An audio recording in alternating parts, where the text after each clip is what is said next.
The Doors formed in 1965 in Los Angeles, California, and were active until 1972. They were a popular and influential American hard rock band.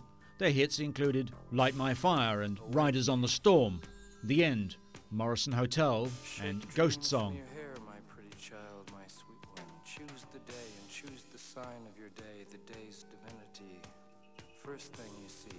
It was the death of the charismatic lead singer Jim Morrison that really ended the reign of the Doors. This bad boy of rock was found dead in the bath of his Paris apartment on July the 3rd, 1971. Morrison was certainly one of rock's bad boys. He trashed hotel rooms, drank and partied hard, as well as being one of the leaders of the psychedelic drug rock era. On December the 8th, 2003, hundreds of his fans turned up at the Paris cemetery to pay their respects to the legendary Doors frontman.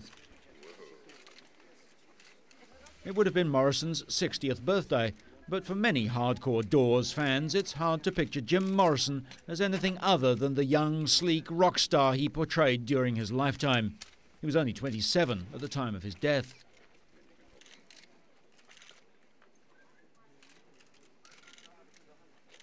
Further testimony to his eternal popularity is the fact that his grave is one of the most visited resting places in the world. Other artistic greats, such as Oscar Wilde and Edith Piaf, also lie in the same cemetery, but no one attracts more tributes and visits than Jim Morrison. I came all the way from America. I came from New Jersey to see the Doors and to celebrate. Without doubt, Morrison was probably the ultimate rock and roll wild child.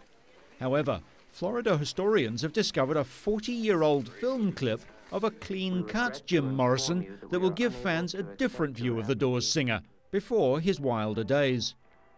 The 1964 black-and-white public relations film was made at the Florida State University and shows a nerdy-looking Morrison acting the part of a young man whose university application has been rejected. The 16-minute video has Morrison among wholesome scenes of college life, parades and football, which is in sharp contrast to his image as a long-haired, leather-clad rebel poet accused of exposing himself and simulating a sex act at a Miami concert in 1969.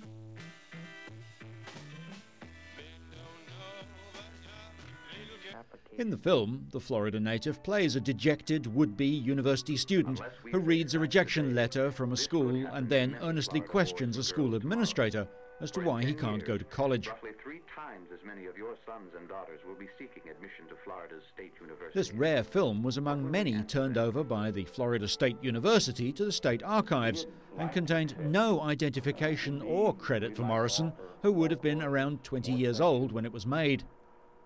A sharp-eyed archivist who was reviewing the films spotted him and identified Morrison. But what happened? How come my parents or the state or the university didn't look ahead? The film was incorporated into Florida's archives, and the part featuring Morrison runs for 1 minute and 17 seconds. The original lineup of the Doors included John Densomore, Robbie Krieger, Ray Manzarek, and of course Jim Morrison. Morrison may have gone, but recently the Doors regrouped in his memory. Manzarek, age 64, and Krieger, now 57, are accompanied by British band The Cult singer and Morrison lookalike Ian Astbury. They've formed the Doors 21st Century and are currently on a world tour. It's obviously not the same without Jim Morrison, but the music remains alive.